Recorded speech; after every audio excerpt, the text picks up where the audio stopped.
नमस्कार दोस्तों। आप सबको याद हो कि कुछ समय पहले मैंने आपसे एक वीडियो शेयर किया था कि जिसमें कि एक 22 साल का एमएससीटी का स्टूडेंट्स कैसे वो ओपीडी में हमारे पास आता है, वहीं उसको ओपीडी में कार्डियक अरेस्ट हो जाता है और कैसे हमने उसकी सीपीआर करके उसकी जान बचाई थी। इससे बिल्कुल मिलता जुलता एक वाक़या कुछ दिन पहले फिर से घटा है।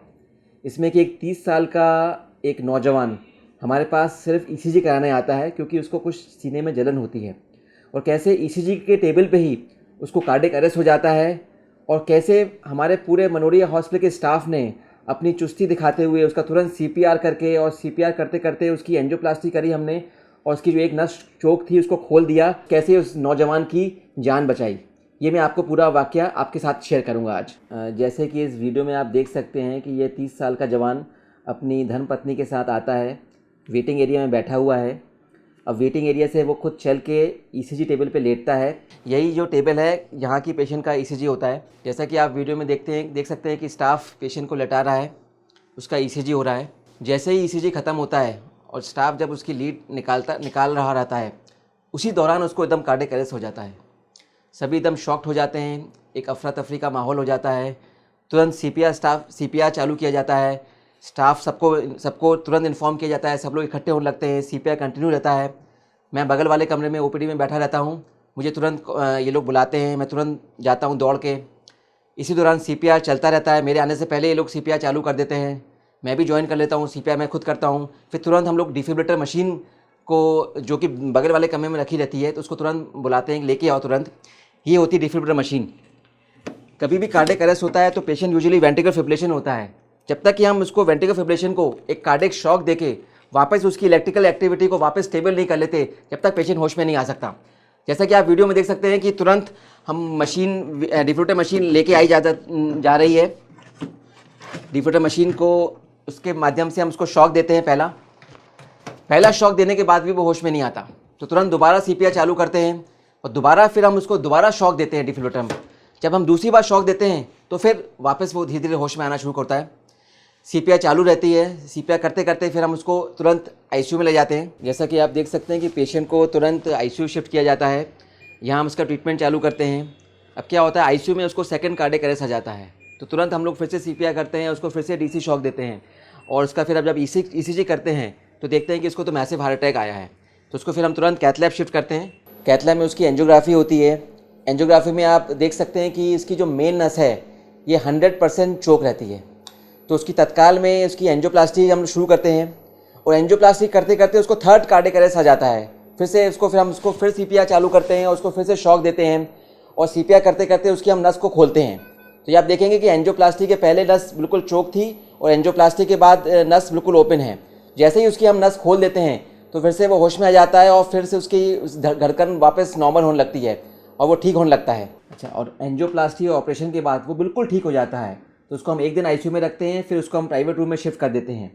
ठीक होने के बाद आप उसके पेशेंट्स और उसके रिलेटिव्स के मुंह से खुद सुनिए कि उनका कैसा एक्सपीरियंस रहा और क्या हुआ उनके साथ। चाचा जी की बहुत तेज तबीयत खराब थी, लेकिन यहाँ आए, अंदर गए, जैसे डॉक्टर लोगों ने बेहोश हुए, जैसे मतलब कि ऊपर लेके गए, उन लोगों ने इलाज किया। डॉक्टर लोग, स्टाफ, सब लोग बहुत अच्छे हैं। पैसे की कोई बात नहीं करी, पहले उन्होंने मरीज की देखभाल की। जब ठीक हो गए उसके बाद में मतलब कि जो भी है, मतलब कि अभी भी जितना हुआ जितना कर दिया। अब मतलब कि पेशेंट ठीक हो गए, पूरा स्टाफ भी बहुत अच्छा है यहाँ का, मतलब कि डॉक्टर लोग, हॉस्पिटल बहुत अच्छी है। मतलब कि इतना हुआ कि भगवान के रूप में डॉक्टर लोगों ने हमारे चाचा जी को बचा लिया। बहुत अच्छी है मनोरिया हॉस्पिटल, बहुत अच्छी हॉस्पिटल है। तो इस पूरे वाकया या रियल लाइफ जो मैंने आपको बताया कार्डियक अरेस्ट वाला केस, इससे हम 5 बातें मैं तो कहूँगा सीखते हैं। नंबर 1, कभी भी आपको चेस्ट पेन हो तो पहला ईसीजी आपका नॉर्मल भी आ सकता है। जैसे कि आपने देखा इस पेशेंट का पहला ईसीजी नॉर्मल था, उसकी नॉर्मल ईसीजी के तुरंत बाद उसको कार्डियक अरेस्ट हो जाता है, और फिर हम जब बाद में सेकेंड ईसीजी करते हैं, जब उसमें पता लगता है कि उसको अटैक है, तो ईसीजी नॉर्मल भी आ सकता है पहले अटैक में, तो ये बात ध्यान में रखिए। नंबर 2 बात, कभी भी कार्डियक अरेस्ट हो तो आपको तुरंत सीपीआर करना है, कार्डियोपल्मोनरी रिससिटेशन। ये जो लाइफ सेविंग टेक्निक होती है और सबको आना चाहिए। इस पेशेंट में भी आप देखेंगे कैसे हमारे स्टाफ ने तुरंत सीपीआर चालू करा और सीपीआर ने ही उसकी जान बचाई। नंबर 3 पॉइंट, कभी भी कार्डियक अरेस्ट होता है तो यूजुअली कार्डियक अरेस्ट हार्ट की धमनियाँ, हार्ट की जो धड़कन है बहुत तेज़ हो जाती है, उस 300 के ऊपर पहुंच जाती है और उसकी रिदम गड़बड़ा जाती है, जिसको कि हम बोलते हैं वेंट्रिकल फिब्रिलेशन। ऐसी चीज़ में डिफिब्रिलेटर होना बहुत ज़रूरी है। और शॉक हम जैसे ही देते हैं तो उसकी इलेक्ट्रिकल जो इंस्टेबिलिटी होती है वो स्टेबल हो जाती है और धड़कन सीधे 300 से 60-70 पे आ जाती है और वो वापस होश में आ जाता है। तो डिफिब्रिलेटर का रोल बहुत इंपॉर्टेंट होता है। इसलिए आप देखेंगे आजकल जगह जगह ऑटोमेटिक एक्सटर्नल डिफिब्रिलेटर लगाए जाते हैं, जिसको बोलते हैं AED। चाहे जिम हो, चाहे रेलवे स्टेशन हो, चाहे बड़े बड़े मॉल्स हों, क्योंकि कभी भी कार्डियक अरेस्ट हो तो उस डिफिब्रिलेटर की मशीन से यूज़ करके हम शॉक दे के पेशेंट को वापस रिवाइव कर सकते हैं। तो AED आप हमेशा याद रखें, ऑटोमेटिक एक्सटर्नल डिफिब्रिलेटर एक बहुत ही इंपॉर्टेंट चीज़ है और बहुत आजकल जगह जगह इसको गवर्नमेंट इसको इंस्टॉल कर रही है। चौथा जो इंपॉर्टेंट पॉइंट जो हम सीखते हैं वो है गोल्डन आवर का कंसेप्ट। गोल्डन आवर मतलब जो पहले घंटे में हार्ट अटैक का जो ट्रीटमेंट होता है वो एक लाइफ सेविंग होता है।